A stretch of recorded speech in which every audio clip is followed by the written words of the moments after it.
Hi, this is Trevor Crow, licensed marriage and family therapist, and today I want to talk about relationships basics. Everybody needs them. Healthy attachments, that means to feel safe and known and loved and heard by the person who's in your life. If you don't feel that way, if you really can't talk to him or her about what's deep in your heart, something's missing. There's distance. And that's what I want to talk to you about today. The criteria for a good relationship really is about feeling yourself, about being wanted, belonging, known. All of those things are really, really important. And part of that is being attuned to your partner as well.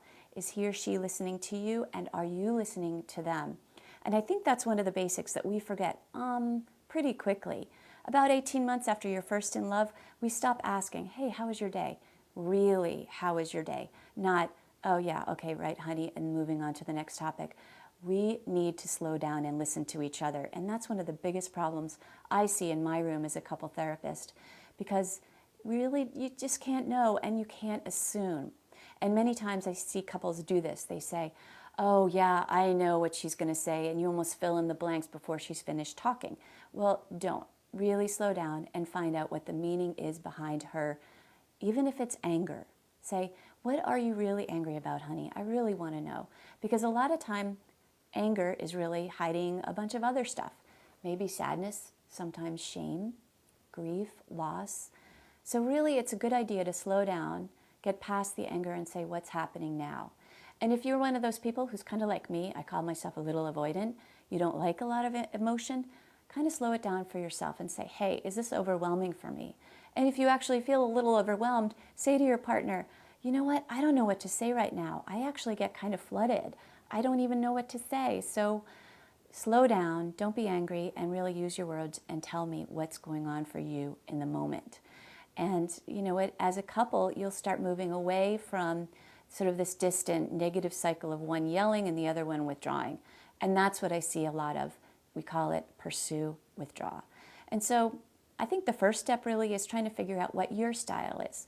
Are you a pursuer? Do you kind of get angry and critical and sort of mad at your partner? Because if you do, you kind of fight for what you need. Now your partner might be the person who says, oh my gosh, she's yelling at me or he's yelling at me. I can't say another word. I'm going to shut up and I'm going to quiet down. Well, you're a withdrawer. And the problem is the more you shut up and quiet down, the more upset your partner's going to get. So it's a bad cycle. So if you can really start to pay attention to these cycles in your relationship, really understand what's behind them. And a lot of times, somebody who's critical and blaming really feels abandoned. They really want you. And what they're doing is rattling your cage to get your attention. And you withdrawers out there, again, because I tend to be one myself, you know what? You guys need to step forward. And when things are going badly, don't withdraw.